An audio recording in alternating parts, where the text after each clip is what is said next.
खबर मानसून को लेकर। मानसून ने उत्तर भारत में दस्तक दे दी है। हरियाणा में भी बदरा झमाझम बरस रहे हैं। इससे लोगों को गर्मी से बड़ी राहत मिली है, लेकिन इस बारिश ने सरकार प्रशासन के दावों की एक बार फिर से पोल खोलकर रख दी है। जरा ये तस्वीरें देखिए, रोहतक शहर का हाल देखिए, जहां सड़कों पर कई कई फीट तक पानी भरा है। जिंदगी पानी पानी हो गई है। ये लोग पानी में फंसी अपनी कार को धकेल रहे हैं। ये हरियाणा की राजनीतिक राजधानी कहे जाने वाले रोहतक शहर का हाल है। एक बारिश के बाद कैसे यहाँ हाल बद से बदतर हो गया।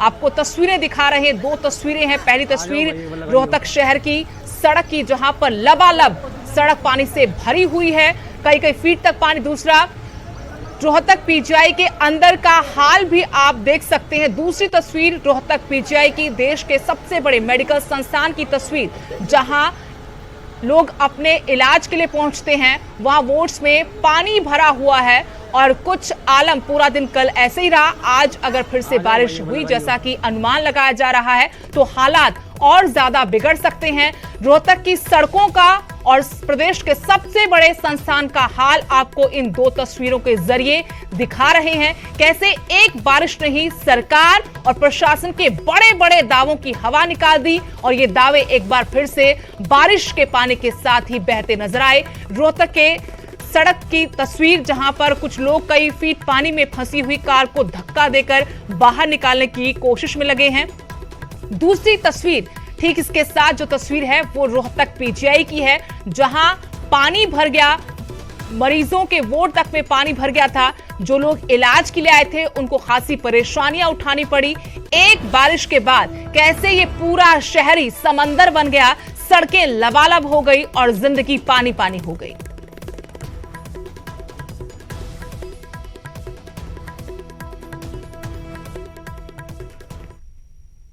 हिमाचल में भी कई जगहों पर लगातार बारिश का दौर जारी है। मौसम विभाग ने आज के लिए ऑरेंज अलर्ट जारी किया है। वहीं कल से येलो अलर्ट रहेगा। 4 जुलाई तक मौसम यूं ही बना रहेगा। शिमला की अगर बात करें तो पहाड़ों की रानी धुंध के आगोश में समा गई और शिमला की इस खूबसूरती को देखने के लिए पर्यटक भी बड़ी तादाद में शिमला पहुंच रहे हैं। लेकिन मौसम विभाग ने जो अनुमान जताया है उसके मुताबिक अगले कुछ दिनों तक मौसम कुछ ऐसा ही रहेगा। ऊपरी जो इलाके हैं वहां पर खतरा ज्यादा है। चंबा जैसे जिलों में कल की बारिश के बाद भी कई जगह काफी नुकसान हुआ है। ऑरेंज अलर्ट बाकायदा मौसम विभाग की तरफ से जारी किया गया है, खासतौर पर जो ऊंचाई वाले इलाके हैं वहां के लिए।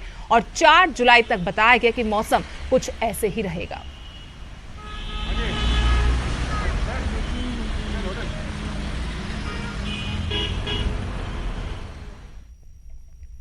कांगड़ा में बारिश के बाद कैसे वहां के हालात हैं, इसका जायजा लिया हमारे संवाददाता विचित्र शर्मा ने।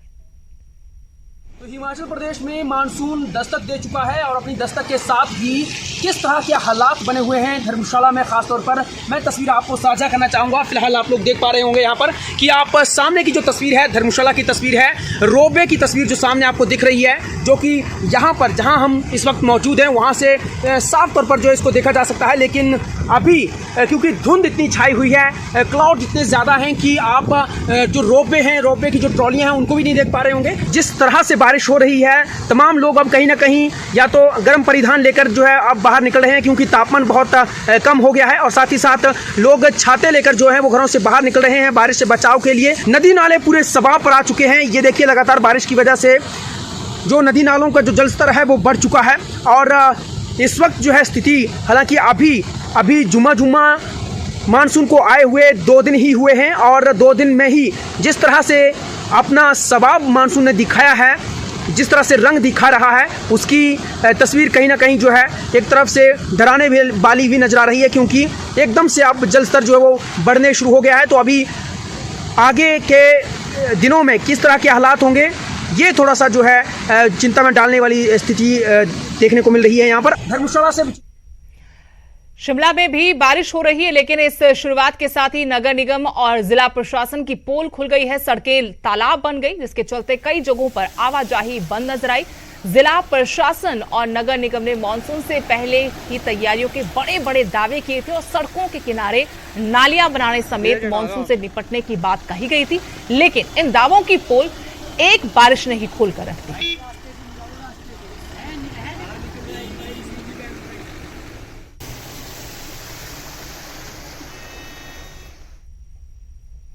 बद्दी में हिमाचल पथ परिवहन निगम की करोड़ों रुपए की लागत से मंगवाई गई बसें लापरवाही की वजह से खराब होने की कगार पर हैं। ये बसें एक महीने से ज्यादा वक्त से यूं ही धूल फांक रही हैं, बारिश में गल रही हैं और इनकी सुध लेने वाला कोई भी नहीं है। विभाग भी शायद भूल गया है कि ये बसें करोड़ों रुपए खर्च कर ली गई थी।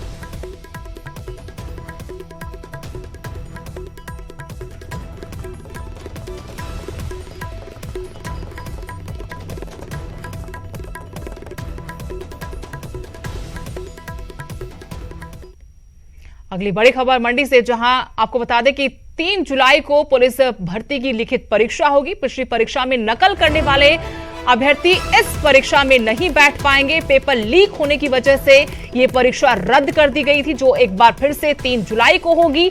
अकेले मंडी जिला में 14 परीक्षा केंद्र बनाए गए हैं, जहां अभ्यर्थियों को 9 बजे तक पहुंचना होगा। आपको बता दें कि इस मसले को लेकर खूब हिमाचल प्रदेश की सियासत गरमाई थी। पेपर लीक मामले को लेकर विपक्ष ने सरकार को जमकर घेरा था। अब एक बार फिर से 3 जुलाई को पुलिस भर्ती की लिखित परीक्षा होगी। पिछली परीक्षा में नकल करते पकड़े गए अभ्यर्थी इस बार परीक्षा नहीं दे पाएंगे। पेपर लीक होने की वजह से पहले ये भर्ती परीक्षा रद्द करनी पड़ी थी। एक बार फिर से इसे 3 जुलाई को करवाया जा रहा है। जिला में कुल 14 डिफरेंट सेंटर्स पे ये परीक्षा की जाएगी और जो इस संदर्भ में एडमिट कार्ड्स हैं और कॉल लेटर हैं वो रजिस्टर्ड मोबाइल नंबर के थ्रू 29 तारीख को सभी जो अभ्यर्थी हैं उनको भेजे गए हैं। जिन भी अभ्यर्थियों को अपने कॉल लेटर संबंधित कोई जानकारी हो उसके लिए एक हेल्पलाइन नंबर भी जारी किया गया है। वो सुबह 10 बजे से लेकर शाम 5 बजे तक किसी भी समय मंडी एसपी ऑफिस में कॉन्टैक्ट करके अपने एडमिट कार्ड संबंधित क्वारीज जो है उनको भेज सकते हैं।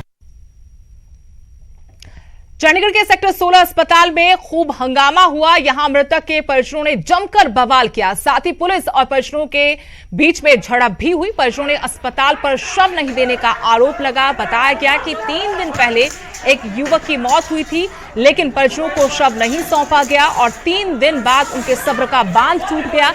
इसके बाद परिजनों ने जमकर हंगामा किया। वार्ड में तोड़फोड़ की गई, इमरजेंसी वार्ड जहां पर तोड़फोड़ की। जो पुलिस के कर्मचारी वहां पर मौजूद थे उनके साथ भी ये लोग भिड़ गए। काफी देर तक अस्पताल में यूं ही हंगामा होता रहा। आपको तस्वीरें दिखा रहे हैं कैसे कुछ लोग हंगामा कर रहे थे। इनका आरोप कि युवक की मौत 3 दिन पहले हो गई थी, शव नहीं दिया जा रहा था। इसके बाद ये हंगामा शुरू हुआ, तोड़फोड़ करने के आरोप भी लगाए गए हैं। जो पुलिस कर्मचारी थे उनके साथ भी झड़प हुई है। इसके बाद पुलिस टीम मौके पर पहुंची और इन्हें अपने साथ थाने ले गई।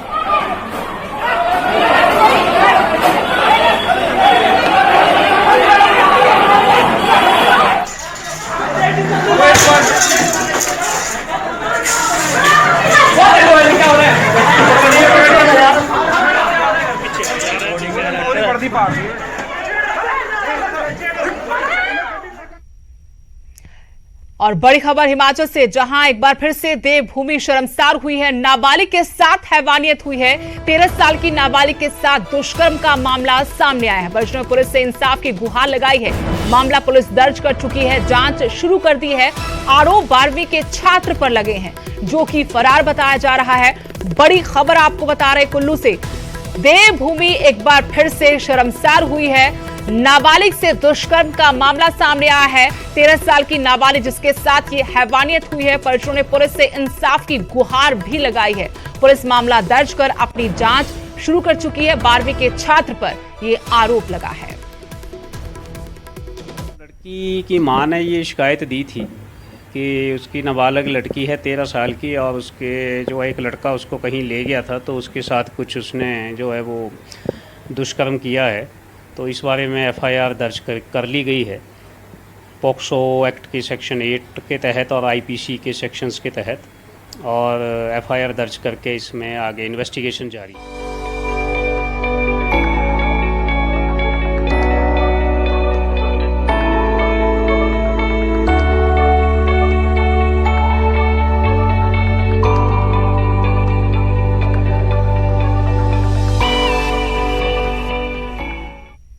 और अभी के लिए इस बुलेटिन में इतना ही। नमस्कार।